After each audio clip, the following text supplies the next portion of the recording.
Otasansan rédíò and TV. Ikú dóró Olúbàdàn tilẹ̀ Ìbàdàn wàjà lẹ́ni ọdún mọ́kànlélọ́gọ́rin.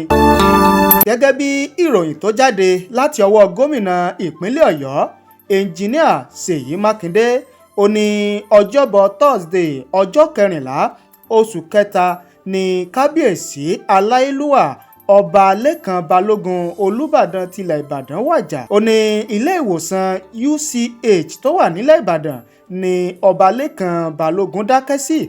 Gómìnà Seyi Makinde ó wá ṣe àpèjúwe ikú ọba náà gẹ́gẹ́ bí àdánù ńlá fún ìlú Ìbàdàn àti ìpínlẹ̀ Ọ̀yọ́ lápapọ̀. Ó ní àṣeyọrí ńlá ni ọba náà ṣe lásìkò tó fi wà ní orí àpèrè Olúbàdàn gẹ́gẹ́ bí Olúbàdàn kejìlélógójì nínú ìtàn ìlú Ìbàdàn. Nínú ìtẹ̀síwájú ọ̀rọ̀ gómìnà láti ọwọ́ akọ̀wé àgbà ìròyìn sí gómìnà ọ̀gbẹ́ni Sulaiman Ọlárewájú, ó ní ọ̀pọ̀ àṣeyọrí ni ọba náà ti ṣe fún ọdún 2 àti oṣù díẹ̀ tó fi wà lórí àpèrè gẹ́gẹ́ bí Olúbàdàn tilẹ̀ Ìbàdàn. Ní báyìí ọ̀gọ̀rọ̀ àwọn èèyàn ó ní wọ́n ti ń ṣe ìdárò lẹ́yìn ọba Olúbàdàn tilẹ̀ Ìbàdàn tó wàjà, Ọba Lekan Balogun, tí oníkálukú ti ń sọ èrò àti ìwòye tiwọn lórí ìṣẹ̀lẹ̀ ikú kábíyèsí Ọba Olúbàdàn tilẹ̀ Ìbàdàn